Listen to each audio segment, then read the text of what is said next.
Thank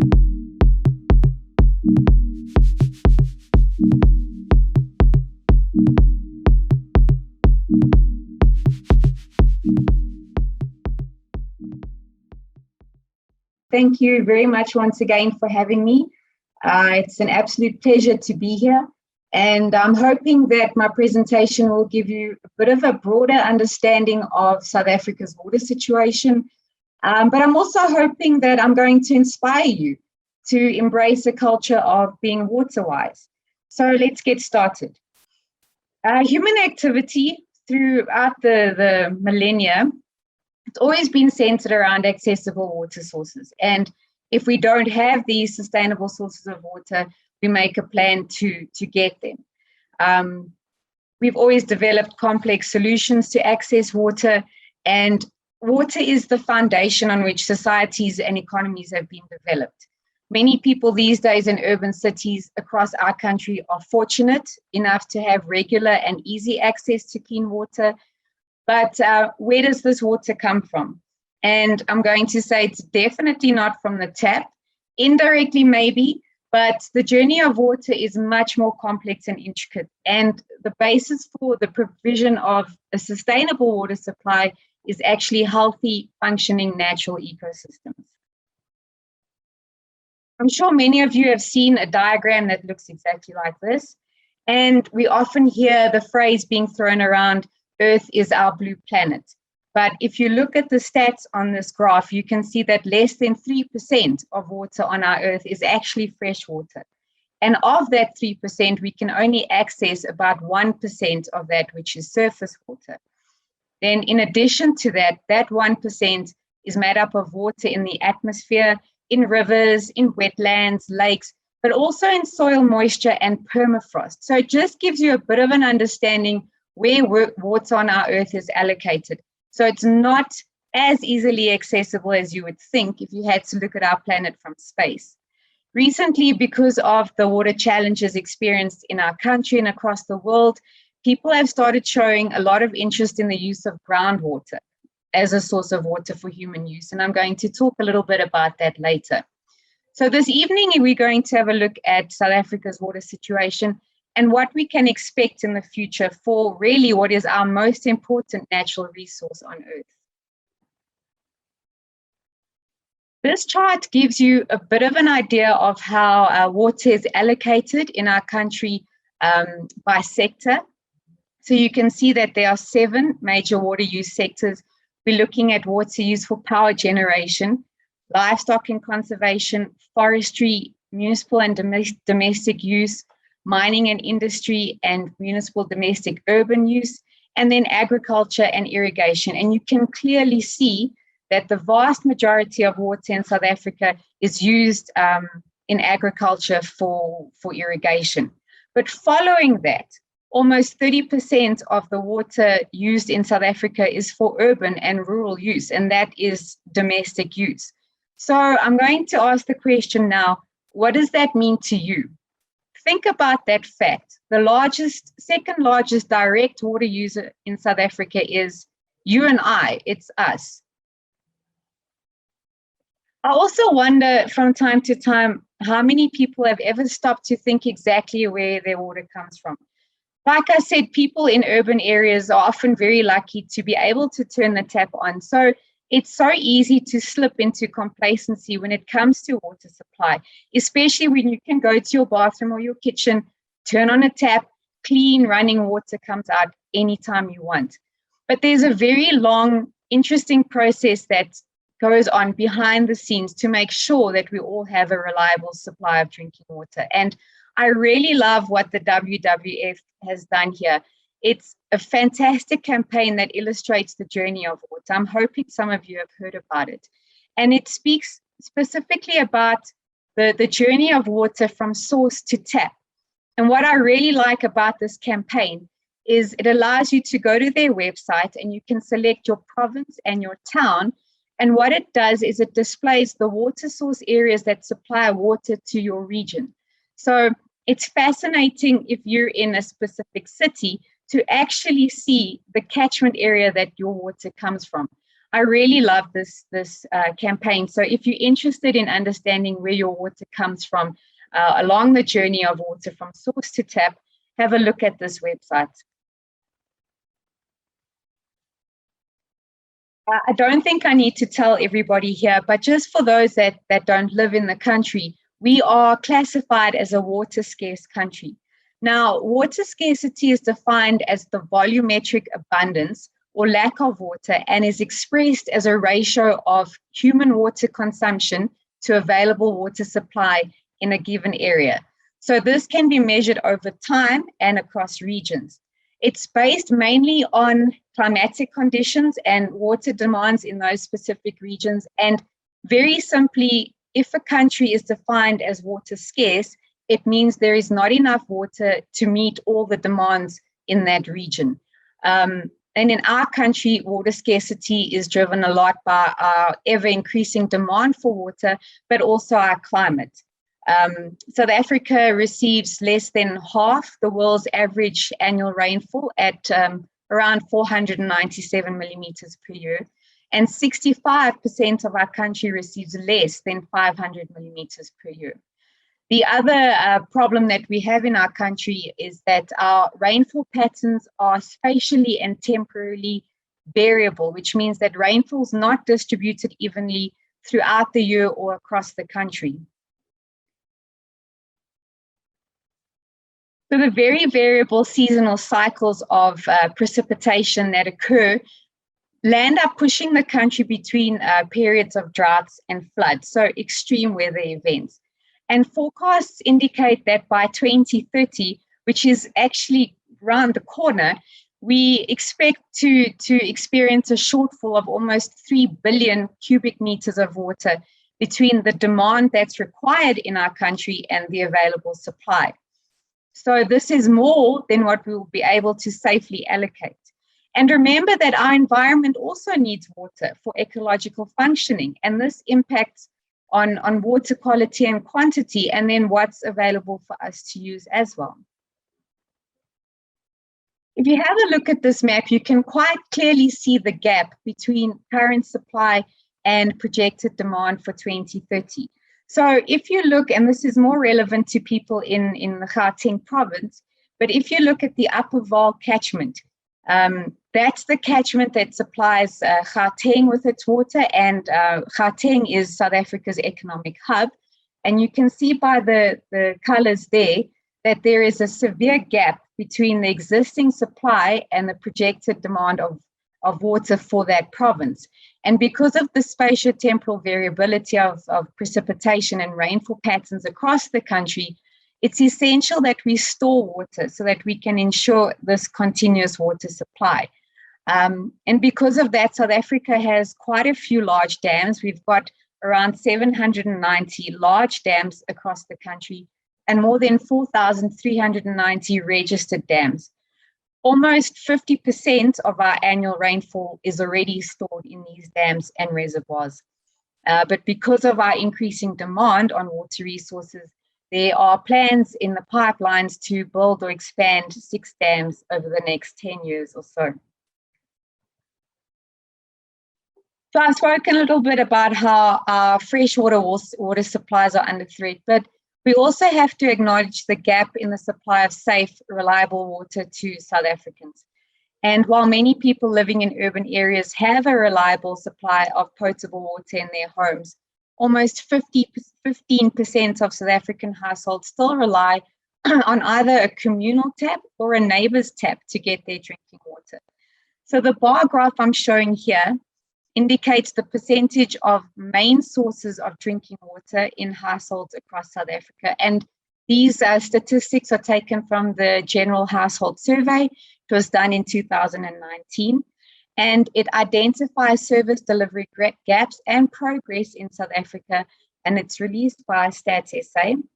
But if we look at more of the significant findings from the report, almost 50%, 44.9% of households do have access to piped water in their own homes. 28% of households can access water on site, so they've got piped water on their site, but 12% still rely on communal taps, and more than 2% rely on a neighbor's taps. If you look at the stats closer to the bottom of that bar graph, you can see that more than 3% of households still have to fetch water from rivers or streams, stagnant water pools and dams, and actually don't have access to a safe, reliable source of drinking water. Because we are a water scarce country, I spoke about all the large dams and reservoirs that need to be built, and there needs to be a large and extensive network of engineered infrastructure so we can supply this potable water to the areas that need it.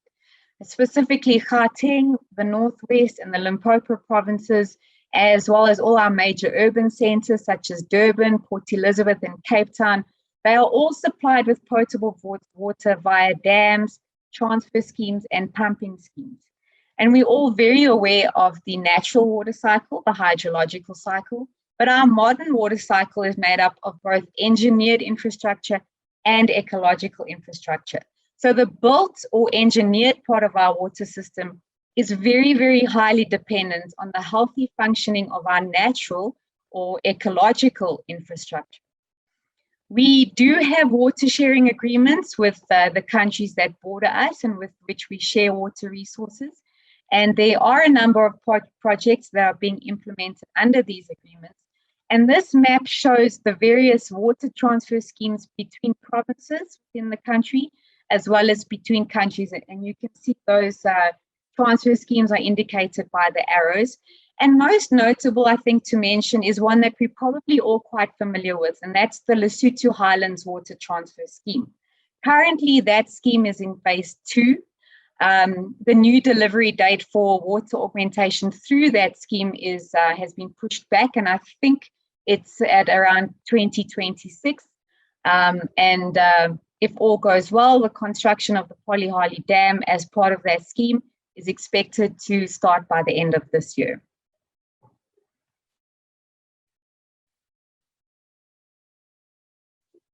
In July of last year, the Department of Public Works and Infrastructure gazetted a list of 15 infrastructure projects that are ready for implementation. And within those 50, there are 42 water-related projects. And these projects include, amongst others, the Vaal River System, and that's specifically phase 2 of that Lesotho water transfer scheme I've just mentioned for Gauteng.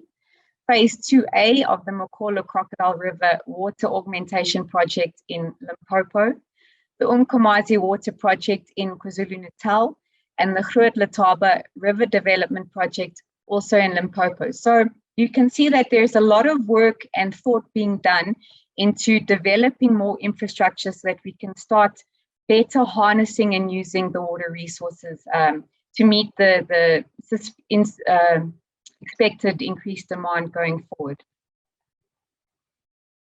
This is probably the most text-intensive slide in my presentation, but bear with me here.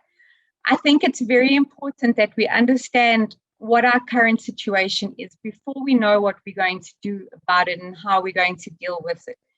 And these scary facts were taken from the National Water and Sanitation Master Plan, which was published about 2 years ago, and was developed by the Department of Water and Sanitation in conjunction with important industry players such as TCTA and WRC. And I'm going to give you a very, very brief moment just to read through these facts and take them in.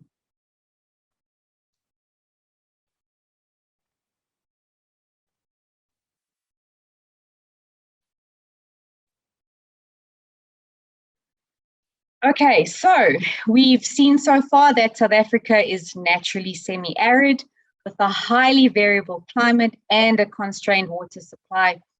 Our available water resources are already under pressure from a growing population, increased urbanization, pollution, industry growth, mining, wetland destruction, and power generation. Unfortunately, all these threats will probably be worsened further by the threat of climate change. So the long-term climate change predictions for South Africa are for a drier western half of the country and for far more variability in weather patterns and more extreme weather events such as floods and droughts. We can expect our average temperatures to rise, and with this, an expected increase in losses through evaporation. Projections that we have for our country up to 2050 and beyond include a significant increase in warming, and that's as high as 5 to 8 degrees, specifically over our interior. We can also expect a general pattern of drier conditions to the west and south of the country and wetter conditions over the east of the country. And now you must remember that's going to affect all sorts of other activities. It's going to affect plants and animal distribution. It's going to affect agriculture, industry. All those sorts of things need to be taken into consideration. We already are seeing the impacts of climate change, and over the last 50 years, we've seen significant changes in our climate, with a mean annual temperature increase of about 1.5 times the observed global average, and an increase in hot and decrease in cold events, respectively. Obviously, there's been a reduction in the number of rainy days we experience, and this means a potential for the increase in the intensity of rainfall events when they do occur, and an increase in the duration of dry spells. And I think that's something that we've been seeing. Specifically, I'm in Johannesburg, and we have been seeing fewer rainy days, but when it does rain, it floods. So under all future climate scenarios, we can expect a higher frequency of drought events. This is a very interesting set of information that I found. It was developed in response to the South African National Climate Change Response White Paper.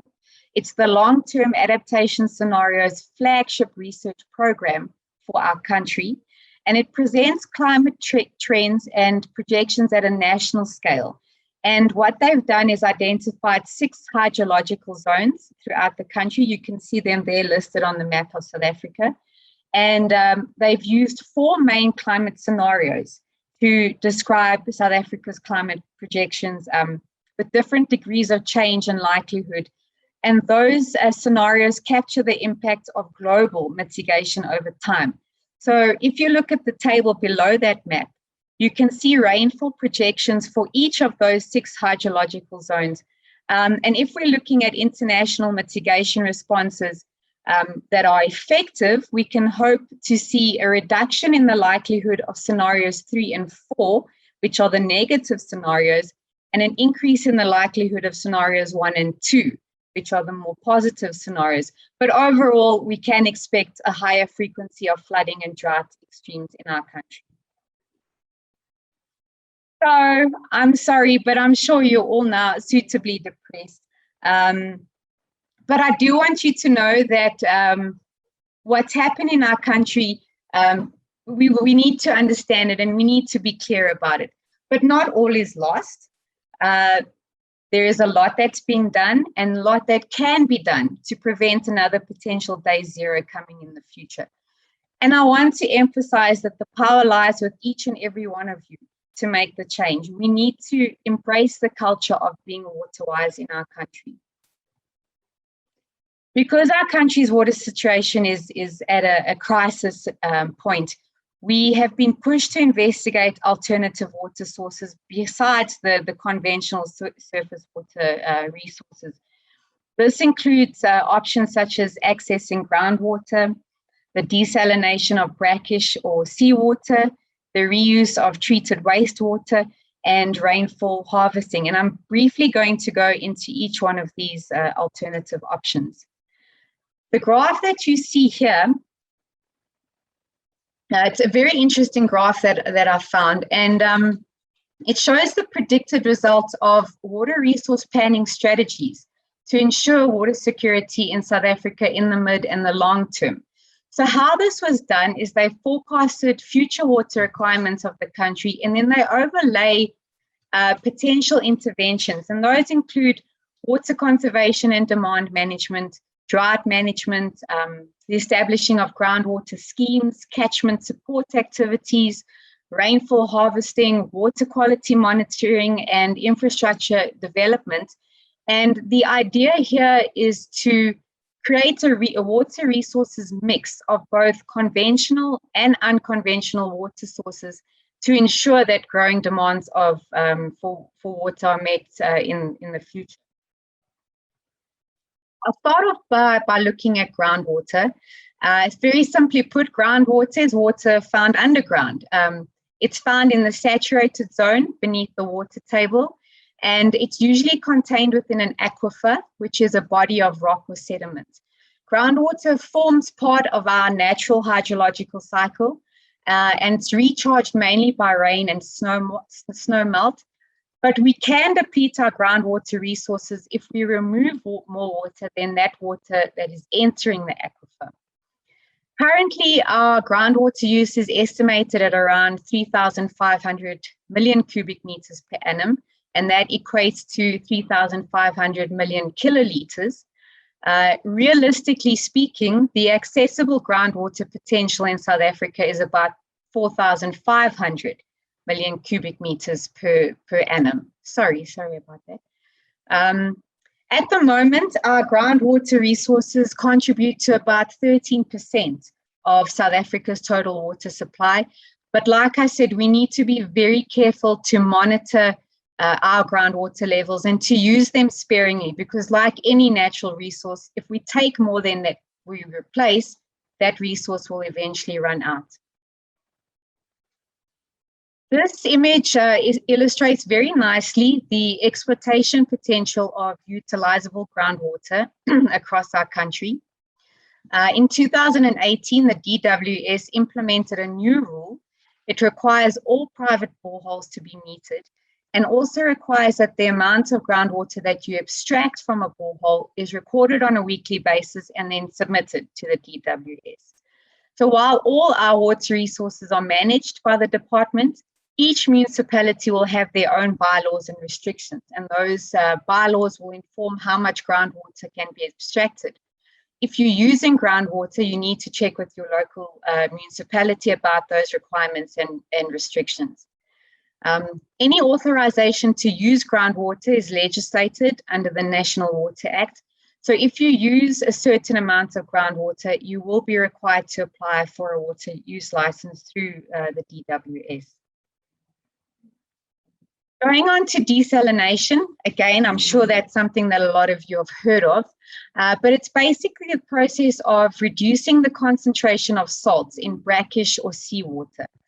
And the most common way of doing this is something called reverse osmosis. And in RO, saline water is forced through a membrane at a very high pressure, and this removes some of or most of the saline content. Desalination of brackish groundwater using RO has been in operation for many years in our country, in various small towns and settlements, mainly in the Northern Cape and along the coast. But it's believed that in the future, this process is going to be a lot more common, especially along South Africa's coastal areas. One of the problems, though, with desalination is that desalinated water is often about 2 to 4 times more expensive than conventional water sources. But it's been forecasted that up to 10% of our country's urban water supply could come from desalination plants by 2030. We do have a number of environmental concerns regarding the process of desalination. It's a very high energy intensive process. So as you know, most of our country's energy is generated by coal-fired power stations, and this is not good for sustainability, especially going forward. So perhaps these desalination plants need to look at alternative energy sources such as solar power. The other thing is that there's brine left over after the desalination process. Generally, brine is deposited back into the ocean, but it's very concentrated salt water, and it can be toxic even in a marine environment. Maintenance and operation of desalination plants is also very high, up to 300 million rand per plant. And because of this high maintenance cost, it's suggested that existing plants be closed until they're needed. But there are hidden costs to this, because even while plants are dormant, there still needs to be fixed maintenance occurring. The next alternative source I'd like to look at is water reuse. So this refers to the treatment of discharge from wastewater treatment works, commonly known as sewage plants, to a standard that is suitable for use in industrial processes or even as potable water that can be fed back into our water distribution systems. This is also known as direct potable reuse. And according to the WRC, South Africa has 3 of the seven operational DPR plants across the world. Currently in our country, the indirect reuse of water is already estimated at 14% of all our available water. And it's already reused indirectly on a large scale in the Vaal and Crocodile West catchments in Gauteng. And there is also quite a famous water reclamation plant in Beaufort West, which provides an estimated 20% of that town's drinking water. There are many viable options to reuse wastewater for non-potable water uses, such as landscape irrigation, industry use, power generation, and this in turn will reduce the demand for potable water, especially for non-potable water uses.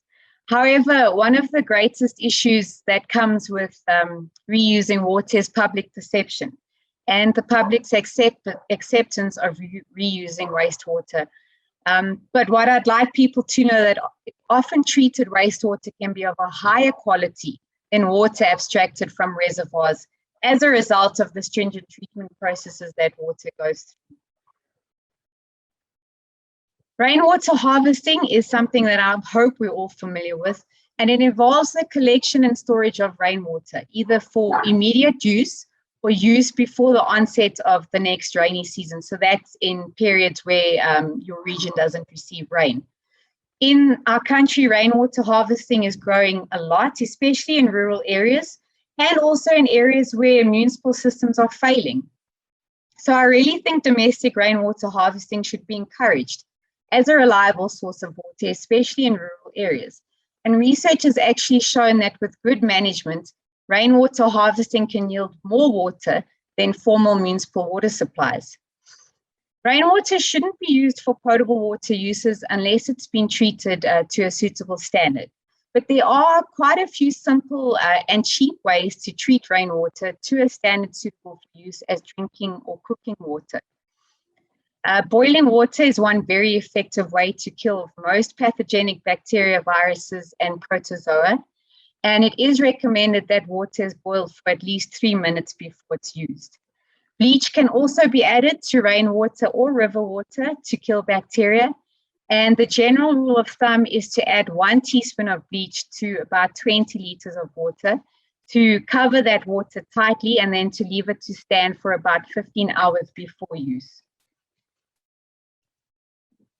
Another way to indirectly reduce water loss in the country is to control invasive alien vegetation. Invasive alien plants are plants not indigenous to a country and whose introduction and spread can seriously threaten biodiversity as well as water resources.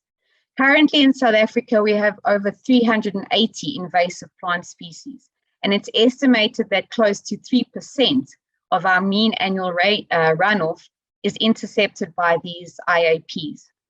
IAPs are often high water users, so they'll use a lot more water than surrounding indigenous vegetation. So they can dramatically reduce water availability and can have significant impacts on stream flows and water quality. So removing and containing IAPs can dramatically improve water availability as well as water quality and can have a positive knock-on effect on biodiversity. So a big finger pointing at you. I've spoken a lot about the number of strategies that are planned to make sure that we've got future water supplies in our country that can meet demand without hopefully negatively impacting on natural ecosystems and ecological infrastructure. But it comes down to what each one of us are doing to reduce our own water consumption. And it's very easy to look towards big industries, leaking and rundown infrastructure, climate change for threats to water. But always remember that demand drives supply. So if we change the way we interact with water on all levels, this will change the culture of water use throughout. So what can you do? Are you willing to make a change to your water use behavior? As Leslie mentioned earlier, we've conducted a variety of surveys that we wanted to use to understand how people perceive water and what barriers and drivers exist to either prevent or encourage water saving. And our results were surprising and saddeningly negative. And it shows that generally people don't think that they can make a difference to water conservation as individuals, and they feel they need to be forced to save water. People generally don't want to sacrifice luxury uses of water, such as beautiful green gardens. And why not? Is this social pressure?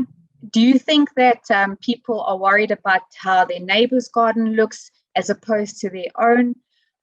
If we change this culture and make water the thing to do, or make water conservation cool, maybe this perception can change. People also told us that they would prefer to be forced to save water instead of making changes themselves. And we're not sure why this is. There are so many simple, cost-effective ways to save water, and that's exactly what our WaterWise education campaigns hope to achieve, to inform people, to help people understand how they as individuals can save water. And it's been said many, many times before, but each small activity, such as only flushing the toilet when you need to, taking 5-minute showers, fixing leaks and turning off the tap while brushing your teeth, all of these activities can save hundreds of liters of water in a home in a month. The only way to do better is to know better. So I always say, make sure you are informed, investigate, read, ask questions, get involved. Do you know how much water you use in your home? We all hopefully pay our water accounts every month, and I'm sure we know how much money we spend. But do we actually know how many kiloliters of water we use and where we use it?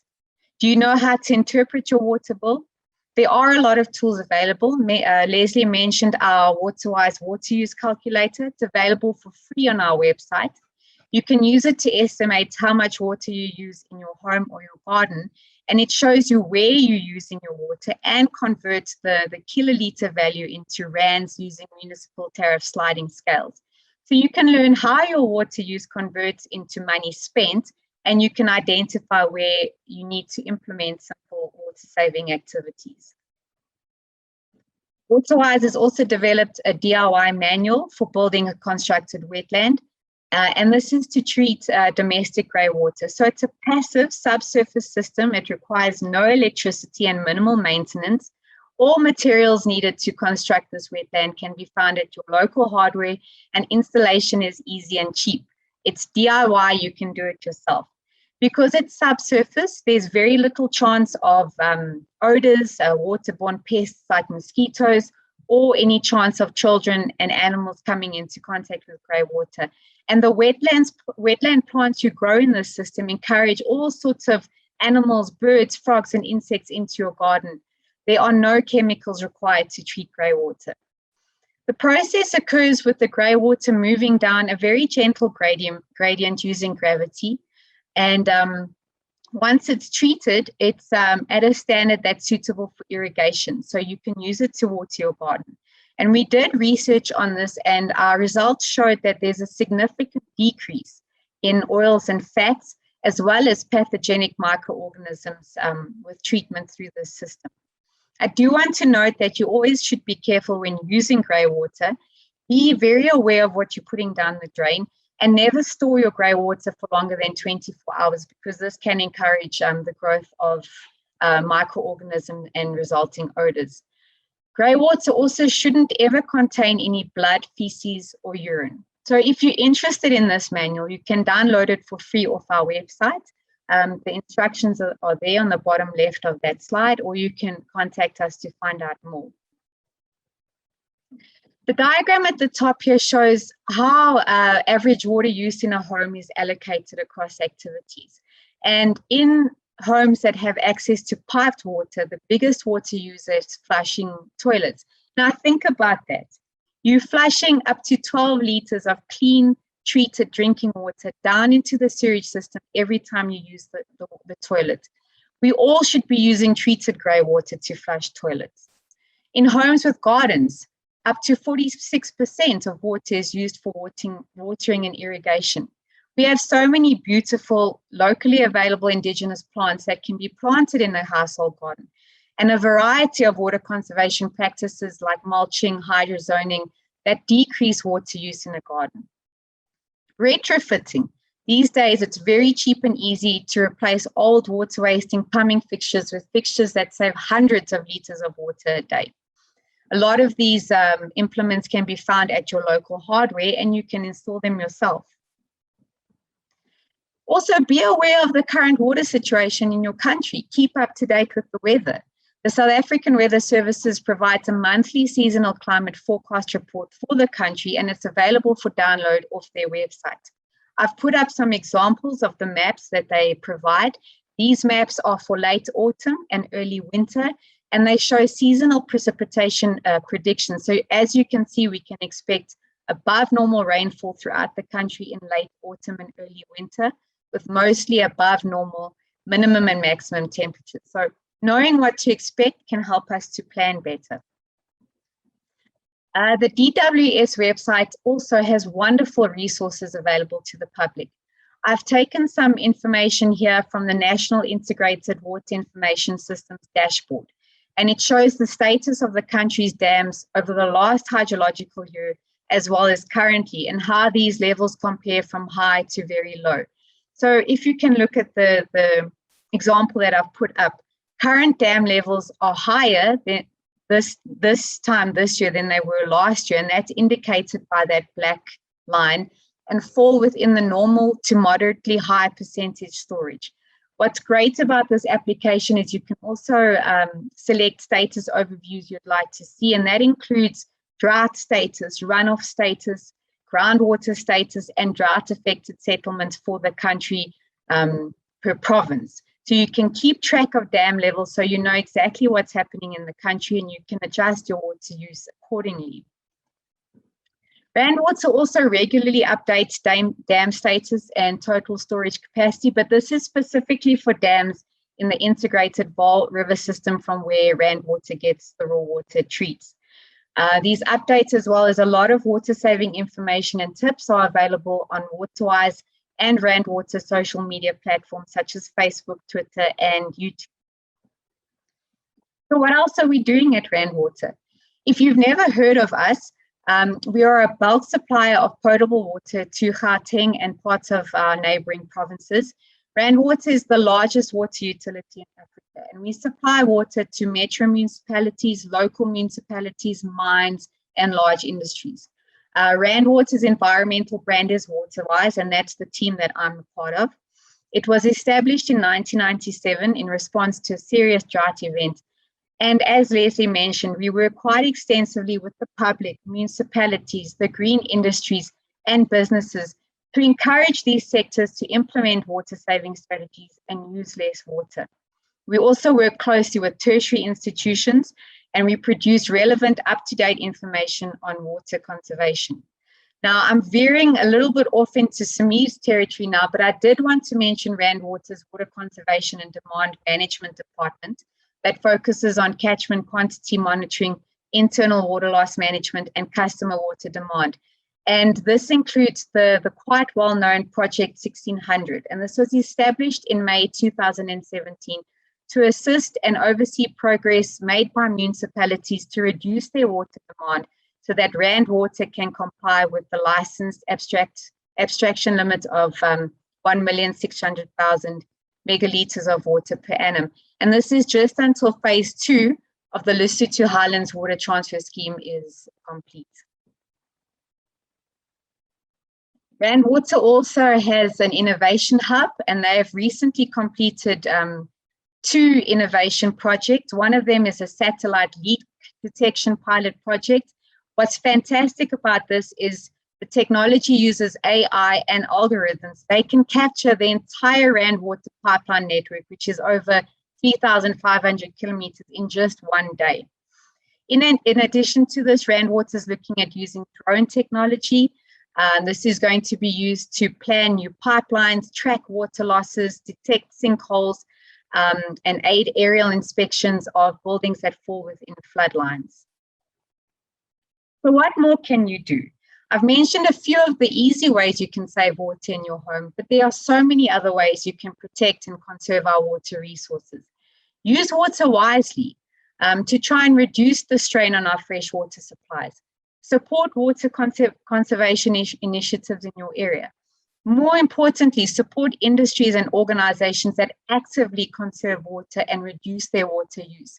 And like I said, demand affects supply. So if we putting pressure on industries and organizations to reduce their water use, it's going to encourage more of them to do the same.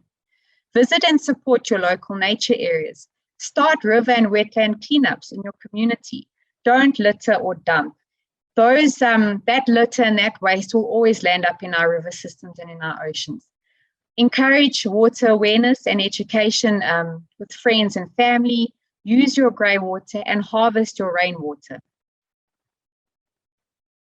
I was a little bit embarrassed to put up the slide, but I think it was important to mention.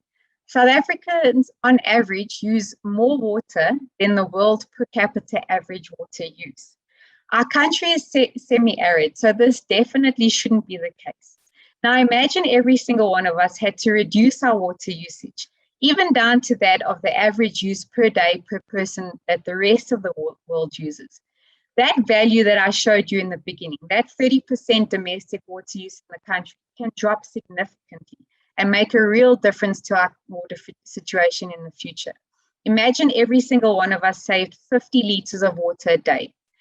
This is all, as the Cape Townians would know, that's all that they were allowed to use per person per day during the recent Day Zero scare. So there are about 60 million of us in South Africa.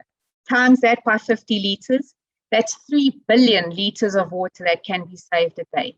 And I know this is a bit simplistic, a bit of a simplified way of looking at things, but it does provide a little bit of perspective as to the power of the individual and the difference that you can make to our water situation in South Africa.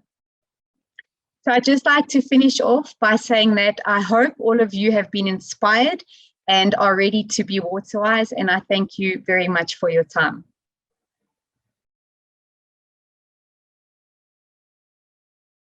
I must say, there was a ton of information. I was busy trying to make notes as we were going. So, I mean, one of the things that you said there, which I found actually quite amazing, 50% of our annual rainfall is already stored in dams. I mean, that's quite a scary figure. And I mean, I've always heard that one of our biggest problems is that we've got dams that are not deep enough, and there's a massive surface area, and the evaporation is a huge issue. But I mean, with it being a closed cycle, if it evaporates, it goes into the clouds and then will fall down again. So I mean, in a way, that's not badly wasted water. But I mean, I think how do we actually make our dams deeper and less evaporation? I mean, can you create aquifers that the stuff is stored, it can't evaporate? Just, you know, you spoke about 6 additional dams. Is that old technology? Should we not be looking at something that isn't going to have the same evaporation problem? Yeah, thanks, Marty. I think you've raised some very relevant points, and some of that's probably beyond the scope of what I can answer, especially in terms of new technology in building dams. And dams are in reservoirs are quite controversial because of the environmental impact that they have as well.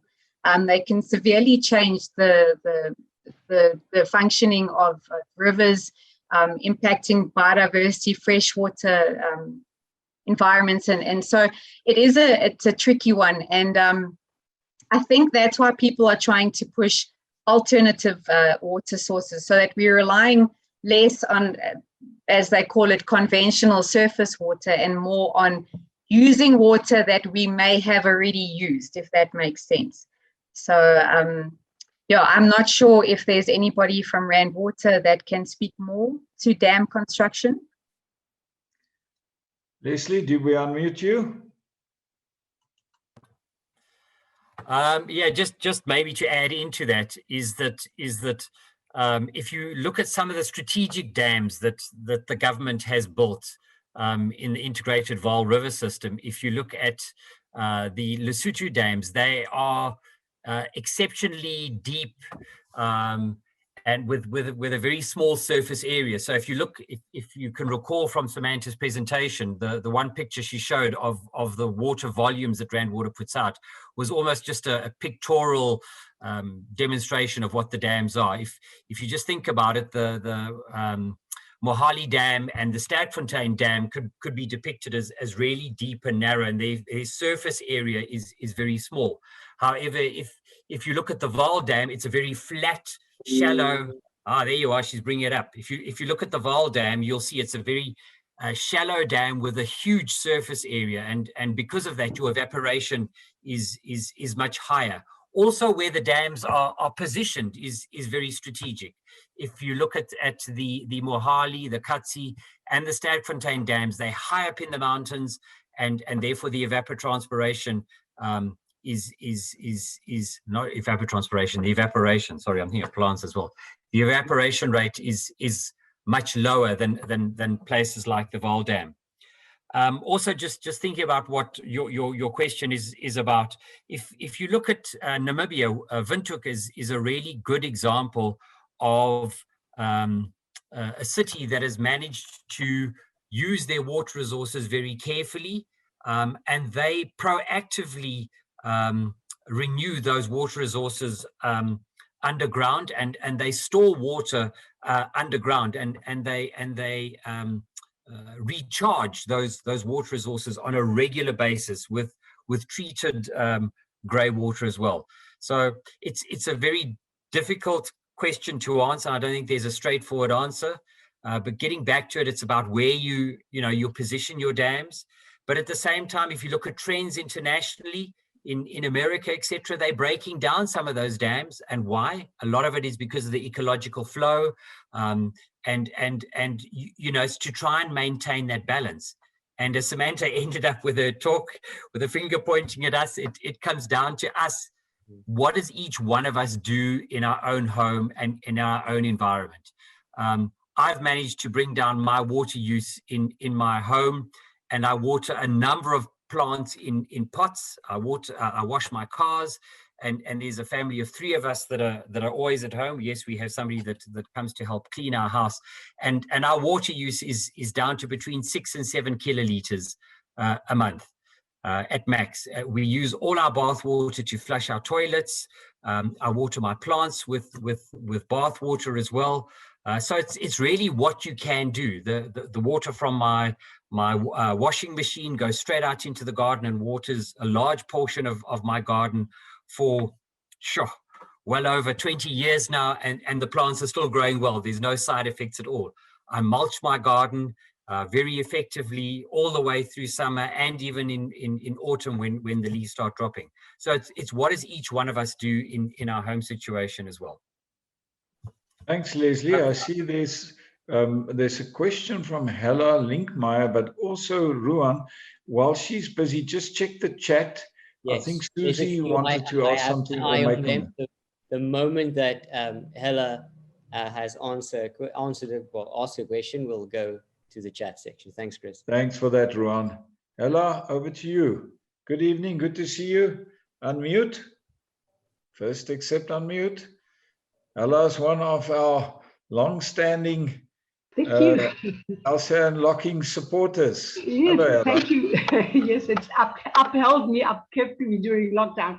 Now, this is actually not a question, but I thought I just bring it in now. As a matter of coincidence, I happened to listen to come in on Cape Talk Radio this afternoon, where a lady presented her project of creating water farms. Now, this is very fragmental what I'm saying, because I didn't quite follow it. Using fish and plants to create your own personal garden, and it's a closed system of using all your grey water and whatever.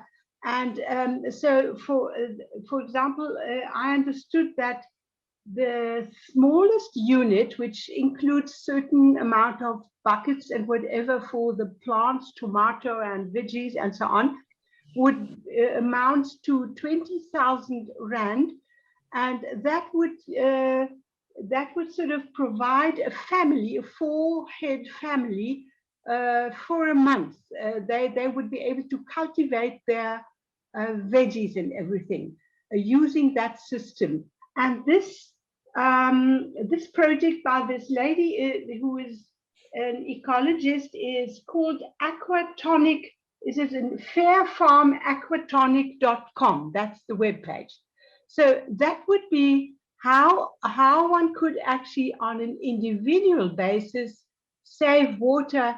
And this just needs to be known. It seems that she's only just starting with this system. So that is exactly what you had been addressing, that we should try and think, what can we do individually? So this has just come up quite opportune, you know, on the evening that you gave your talk, that she presented her, or that Kate Talk presented her project. Thank you. Thank you. Thanks, Ella. Samantha, any comments? We asked the lady to do the talk up front as a prelude to our talk. Thank you. Thank you, Samantha? Hello. Yes, I think you've raised a very interesting point, because if we make ourselves aware of what's going on, you will find all sorts of projects like that available, and they are available for us to use in our homes. And I think it's just being aware of what's out there and making an effort to be informed and stay informed. And that sounds like an absolutely fantastic project, and something I'm definitely going to look into. Thank you. Brilliant. Chris, shall we go to the chat? Wait. Dr. Cheryl has a question. I'm going to ask her to unmute. Hi, Samantha, thank you for a fantastic talk. And for many years, I've been involved, been working quite closely with Grant Pearson and his team. I've also been helping Maria with the Flufftail project as well. So for years, Grant has been training my students, doing presentations. Even when I was at Seikabos, we've been closely linked, even with Jeep and that, but education is the way to go.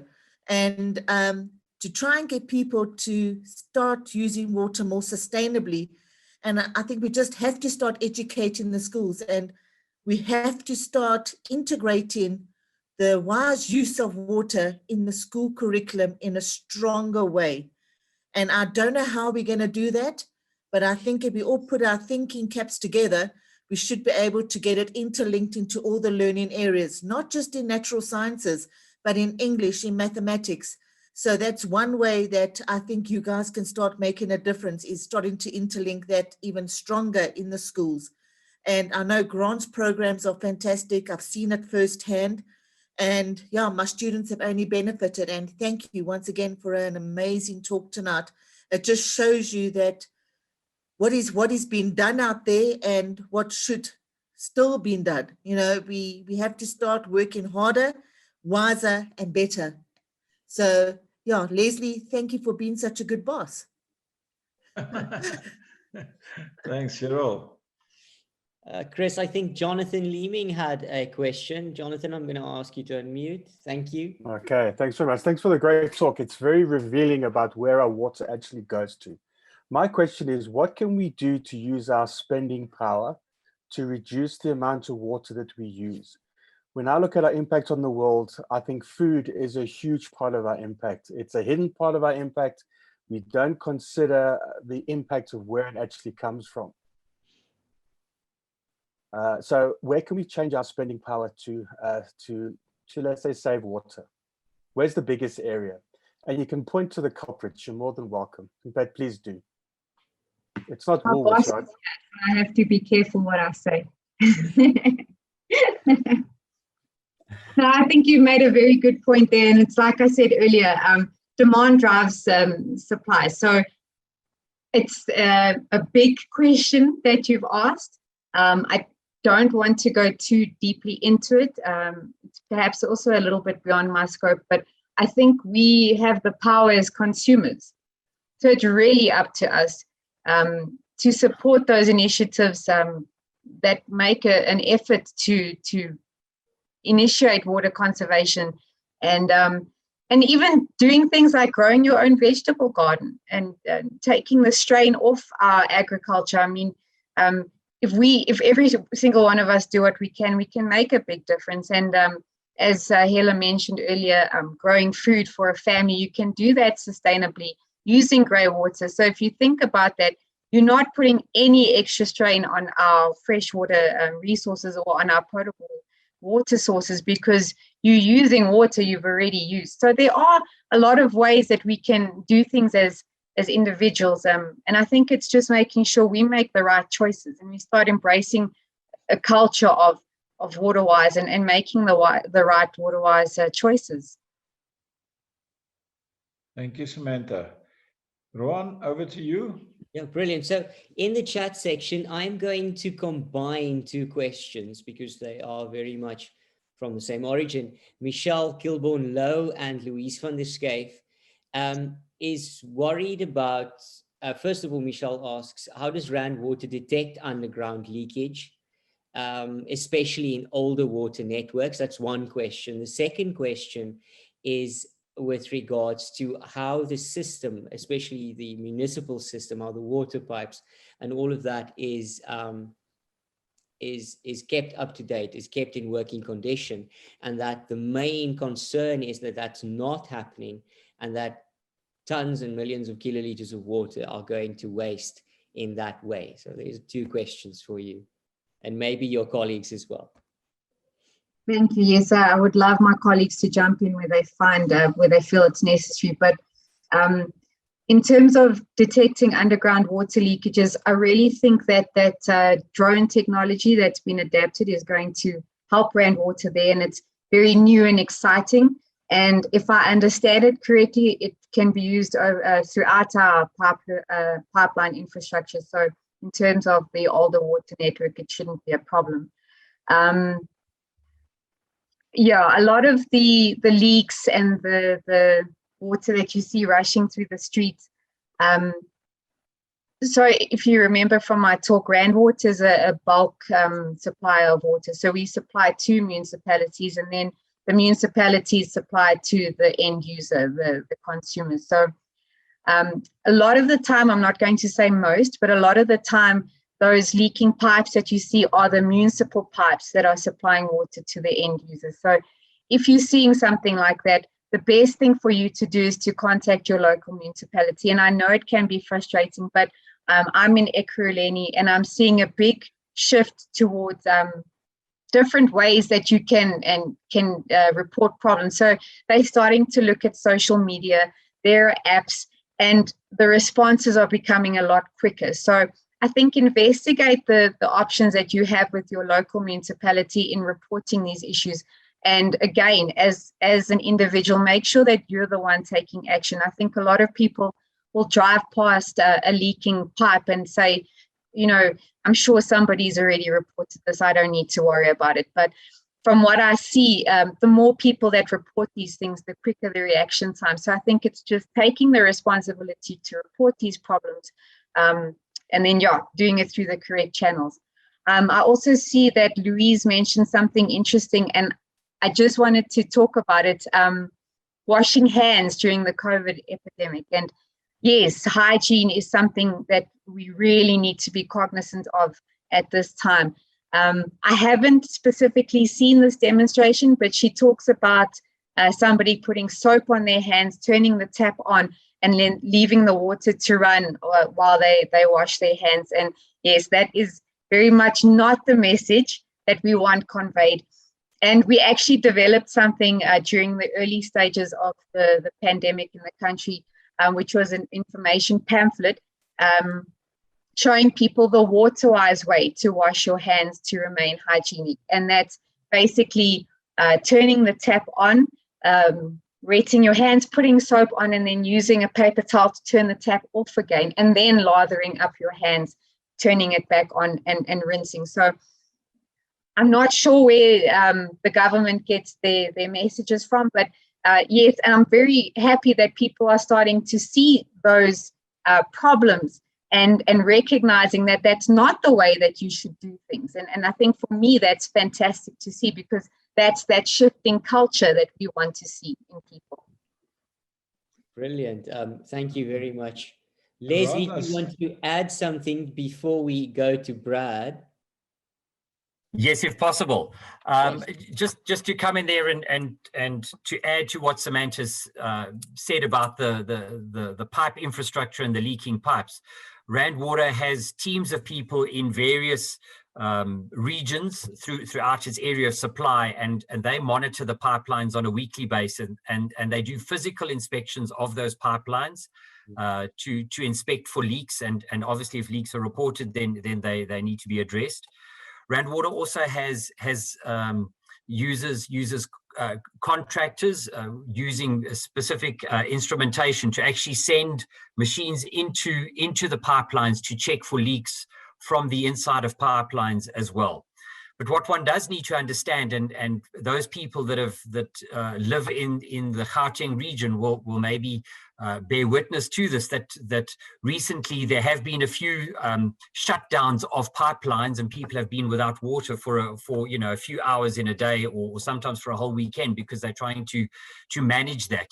The challenge is if you pick up a leak, and because our pipelines are so huge, I think our minimum pipeline is about a 600 pipe, and they go up to 3 meters in diameter. To shut that pipeline down takes a lot of planning, a lot of preparation, and then also the physical shutting down of that pipeline. You cannot just shut the water down immediately. It takes several hours to shut the pipeline down and to close those valves. So there's a whole process involved. There's also another project, and Samantha did actually talk about the IVRS 1600, and I think that's where it comes in with the municipalities. Rand Water, in our area of supply at least, Rand Water is working very closely with the municipalities, and there are meetings on a regular basis. Samir will be able to tell us more details about it. As much as we're part of the meeting, he's actually part of that whole team that deals with the IVRS 1600. And Rand Water has identified areas within the supply area of Rand Water that are using water in excess, and the in excess could point to leaks. It could just point to people that are abusing the water situation, and they're working with municipalities on programs and plans on how the municipalities are implementing water conservation and water demand management measures, and which include replacing pipes where required, or implementing new valves, or checking that the valves are working in those areas. So I think I would hate to say that we've arrived, or that we, fantastic at what we're doing, but we really are trying our best in a really difficult situation, and in a huge area of supply as well, that Rand Water is working. Thank you. Thanks, Leslie. Brad. Yes. Oh, thanks. Thanks for the wonderful talk. Very interesting. I live in Switzerland. We have plenty of water up here. But one of our interests is in treatment, water treatment. And I don't know how much you work in that area. You mentioned it briefly. But one of the things that we're focusing on up here is removing micropollutants, some of these endocrine disruptors and these kinds of things. And I know a country like Singapore, which in one of their big strategic challenges is a lack of water. They recycle a lot of water, which increases the concentration of these. These are, the endocrine disruptors, pesticides, things like that. And is that a concern at this point? Is that something that's concern there? I know in a lot of Europe, they're looking at trying to reduce these levels. China's even putting standards on the levels of micropollutants. Is that on the radar screen down there yet, or is that something farther off into the future? Just curious for our own perspective up here. So thank you. Sure. I don't work within the water treatment sphere at Rand Water. I did read an article, it was probably about a year or two back, that mentioned microplastics in water, but as far as I know, I don't think Rand Water is addressing that yet. Leslie, I'm not sure if you are aware of anything from our side. I mean, I did mention in my presentation Rand Water is specifically supplying water to Gauteng, so there might be something with some of the other water boards or through the government that I'm not aware of, but yeah, Leslie, I'm not sure if you can add there. I am aware that the manager that heads up our scientific services, Professor Hemant Kassan, is looking into this, and they have various committees and groups that they are looking into it. They've also got various university chairs that are assisting with research into these potential issues at the moment. But exactly, I mean, what Samantha says, the two of us do not work in scientific services, so unfortunately we don't have those specific details for you. If you are wanting, you know, to find out more or to speak to people, we can try and put you in contact with them. Thank you. Definitely. Okay, Or thank the you very other way much. around, Leslie, we can put them in contact with Brad if Brad is willing to allow that. Sure, sure. Happy to. Wonderful. Just if I might add something, it's more of a comment than anything else, and it shows the unique problem that not only South Africa but the world is facing. I work for a production company and we do documentaries, and I'm not allowed to name the documentary at this particular moment in time, but we had 3 production houses, one in Turkey, one in London, and then ourselves here in Cape Town, that worked on a documentary on how the world is tackling this exact problem. And it was remarkable to me when we had all the footage and we had to edit it together, how remarkably similar our problems are all over the world. We might think it, but it definitely is. And we had the opportunity to talk to not only scientists, but people in the streets, you and me, and it was remarkable. It was fun. We also did a documentary when it was day 0. And Samantha, you mentioned that what do people think, one of your slides said. And I interviewed, it's not a lot, I remember 72 people, and 15 of those in day 0 had no idea what day 0 was all about. And we were in the thick of things at that particular moment in time. And these were Cape Townians. I think it's just ignorance or laziness. I have no idea. People don't want to read the postcards and the news, but yeah, thank you, Brad, for that. And it connects, I think it connects greatly with the problem we have all over the world. Right. Cool. Chris, shall we go to the chat section? There's one good. You can do that while you're paging through that, Samantha. Leslie, Brad, if it's okay, Maret can just make the link in terms of email addresses, and then you can exchange. All right. Thank you. Thank you. Great. And thanks, Brad. Thanks very much. Cool. Thanks, Maritz. Thumbs up. Okay, over to you, Ruan. While you're into the chat, I know that Cheryl Ogilvie said that they're having on the 11th of April a fundraising for the Kliprivie Nature Reserve. And those of you who are interested can also just check that in the chat. All right. All right, but over to you, Ruan. Oh, brilliant. Llewellyn Taylor has a question, or one more thing. How far has water footprint assessment technology and protocols been developed in South Africa so far? Yeah, the water footprint is a very interesting concept. I'm sure everybody here has a vague idea of it. I know it was quite the thing to do a few years back, and I've seen it go very quiet, so I actually don't know where it stands at the moment, but it's looking at hidden water.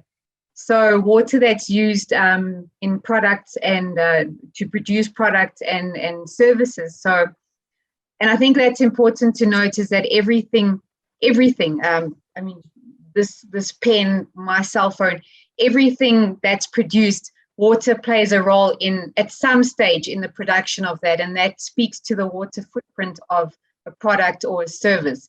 I can't tell you how far that's been developed in South Africa, but I do know there's a website.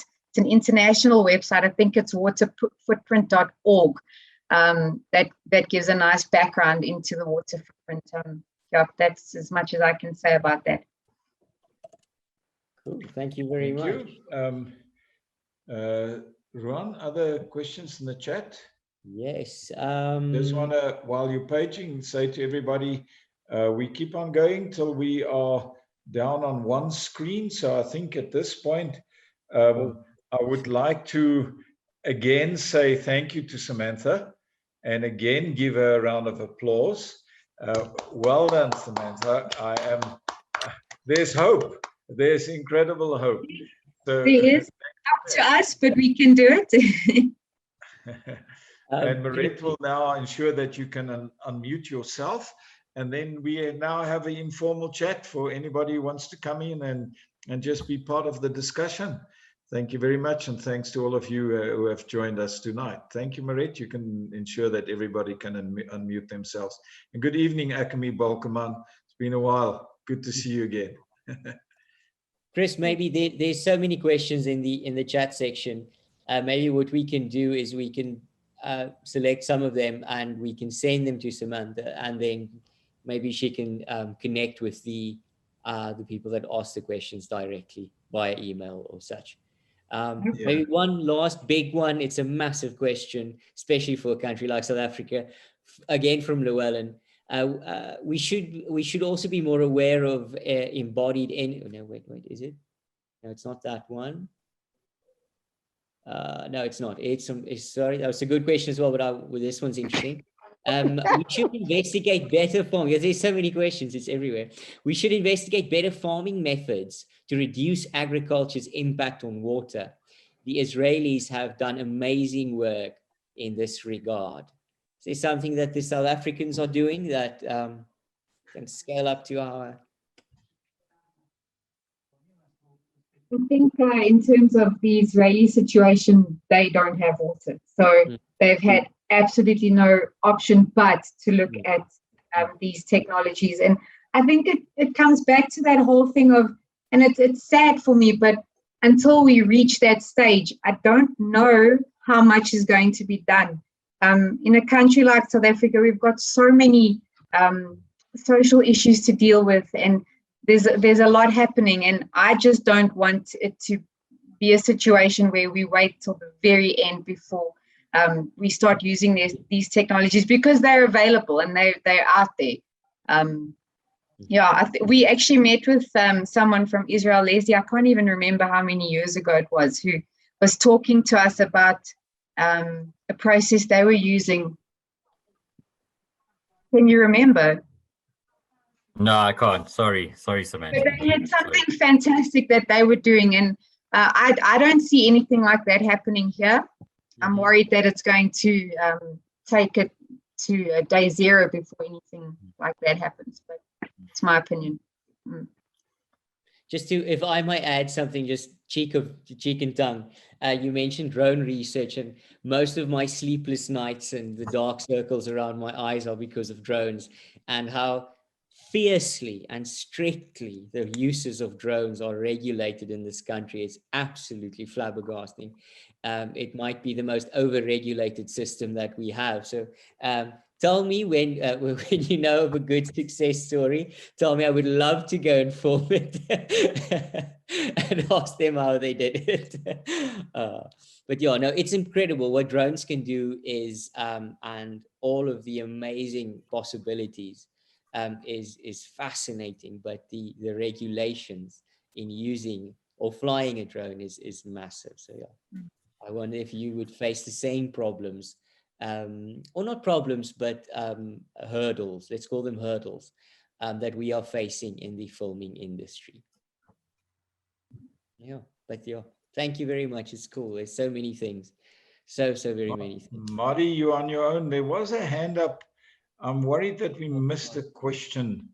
Maret, maybe you know, was it Tandile or Tandeka? I'm not sure. I'm not sure whether they raised to applause. I'm not sure, but I think she fell out. I'll just look for her quickly. Yeah, please. Thank you, Maret. Yeah, Marty Jasper, maybe he's got answers to all these questions. Yes. Multiple questions as usual. So, I mean, the one stat that you had with 96% of the Earth's water is in the sea, and I think there was 1.2% is actually usable surface water, and I don't know, for me, that kind of shouts towards that desalination story. I know historically desalination was very expensive because it was, you know, the coal-fired power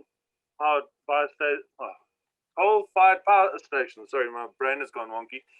So, but I mean, obviously using solar power and more modern techniques, I think that has to be an answer. I mean, if you can literally double that percentage to, let's say, 2.5% as opposed to 1.2, and of course you need to be careful with what you do with the brine water and the salt and all of those things, and I'm sure that could be almost utilized. So often humans have seen things as waste, they've had a problem, and then someone else finds a use for it, and then it actually becomes another whole industry. So I think it's just a case of we haven't looked hard enough or whatever. But I mean, I can't imagine that, and yeah, I might not be thinking, maybe you can say why, but like, if you could just increase by 1% more, because we've increased the number of people in the world by way more than it's like 50% more than it was 100 years ago or whatever. And I think that's the biggest issue. And you aren't going to get rid of all the people. As much as everyone says we population's a problem and whatever, we agree, but you can't get rid of the people. You can't just reduce populations. It's a pie in the sky dream. So we need to change. I mean, and I agree, conserve water usage or whatever, but we really need to look at using the other. And I mean, I think the one thing that hasn't been mentioned at all, which is a bit of a problem, is the whole fracking discussion. I mean, what is the real fracking risk to South Africa with Botswana? And I mean, it's another nightmare that's, I think a lot of us don't even know anything about. I mean, you hear some horror stories about the whole Okavango basin would almost be drained in the process, and the instability to the earth or the underground structures and all sorts of things like that. So, I mean, but I don't know if there's a positive way that you could almost drain it, take out the oil and gas, but actually use that water for treatment and potable water, and then replace it with desalinated water or something that isn't specifically potable, that won't poison. I don't know. We need to think of cleverer things than what we've done for the last hundreds of years. I think that's the problem. We need to be innovative now. We really need to apply our minds. It's yeah, we're running out of time and water.